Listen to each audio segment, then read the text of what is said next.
The Marvel Tokon beta is coming up real soon, and I'm sure that many of you are searching around for advice. It's only natural because this is the next big fighting game and a lot of people want to know about some of the more important mechanics and useful strategies. Well, I have some good news for you. In this video, I'll give you 10 essential tips that will help you hit the ground running in the Marvel Tokon beta. Whether you're a veteran fighting game player or brand new to the genre, these tips will make sure you get the most out of your time. By the end of this video, you have a strong foundation to enjoy the beta and level up fast because you already know what things to keep in mind. My name is SSK, and welcome to the Marvel Tokon Beta Guide.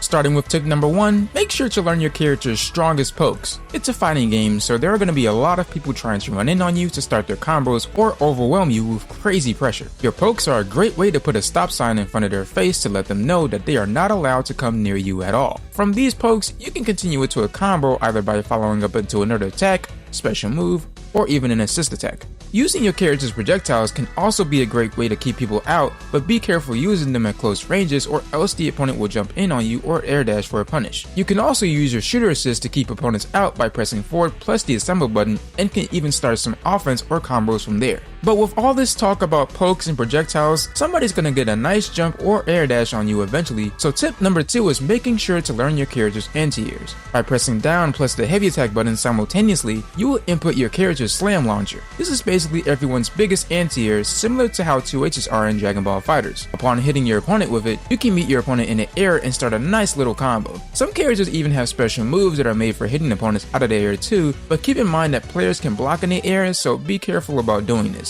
And of course, your anti-air assists are also useful for sniping people out of the air by pressing down plus the assemble button. But don't be afraid to meet your opponent in the air with an attack too. This is called an air-to-air and it's pretty neat considering that it catches people off guard and gets you moving around the stage while potentially avoiding anything that could be happening on the ground. Now with so much anti-airing and poking you're doing, the opponent is going to slow down eventually and take their time approaching you by being passive. This leads to tip number 3, which is to learn your approach options so that you can take advantage of passive players. Everyone in this game can run at their opponents to approach, but you can also call assists to help cover your approaches safely so that you can start some offense or even start a combo. If your opponent is giving you free space to come in, why not just take the friendly offer? So after getting in on your opponent and starting offense, you want to take advantage of this situation. You can actually extend your offense against opponents who are blocking by pressing the symbol button the moment your attack connects. This calls your assist to come out and do an attack that allows you to dash in to reset pressure again. However, using the assemble button in this situation does use a bar of the assemble gauge, so you're not going to be able to do this forever. But don't worry, because tip number 4 gives us another alternative to offense, and that's to use mix-ups. If we're using the previous example I showed before, after you dash in from calling your assist in the middle of your offense, you can do 2 things: strike or throw. Striking after dashing will catch people mashing buttons on their defense, but will lose to someone that is blocking. But if you throw after dashing by pressing the medium and heavy attack buttons simultaneously, you can snatch people out of their block. Now keep in mind that while people can deal with throws by using their own throw to tech it entirely, or use neutral jumps, backwalks, or backdashes to evade it, since throws do have massive throw with animation recovery, strikes completely beat all of those things, so it keeps the strike throw mix-up game simple. Now all of what I just talked about applies if you hit an opponent's block, but what do you do if you actually hit the opponent and dealt damage? We know! Calm down, it wasn't a serious question, we all know the answer to it. Combos.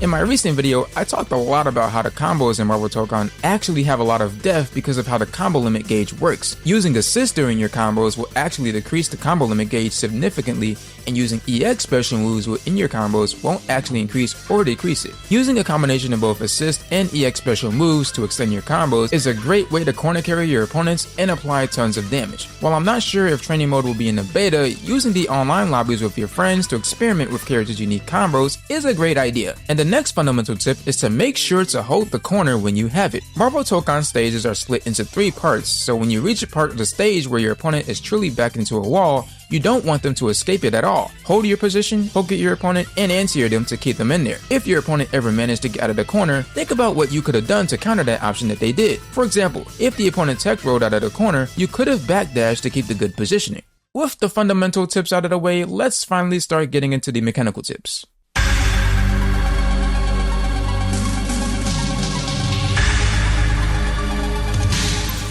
Now remember when I talked about how you can poke at people when they run into you or strike at them on defense? Well, there's actually this neat parry mechanic in the game called a symbol counter. By pressing back plus the light and assemble buttons at the same time, you will parry and punish any attack that the opponent does to you at mid or close ranges, including your pokes and strikes. While this sounds crazy, there are some consequences to using this mechanic. Not only does this use 1 bar of the assemble gauge, but if you actually predict they are going to do it, you can keep approaching them as they are doing it and punish the later recovery of it. So keep this in mind for when you are thinking about poking them or going for strikes on offense. But for tip number 8, the important thing I got for you is to watch out for the assemble smash mechanic on defense. By pressing the light and assemble buttons simultaneously, your opponent will do an attack that not only armors through characters' normal attacks, but will also beat people who are crouch blocking, since it's an overhead attack, very similar to Guilty Gear's dust mechanic. But like I just said, make sure to stand block these when you see them, and keep in mind that the aerial version goes through projectiles. And for tip number 9, use your crossover mechanic very wisely. I am very serious about this. Pressing the light and assemble buttons simultaneously while blocking an attack will use 1 assemble gauge to get the opponent off of you. Sounds nice at first, but the opponent can use a perfect crossover reflect to counter your crossover,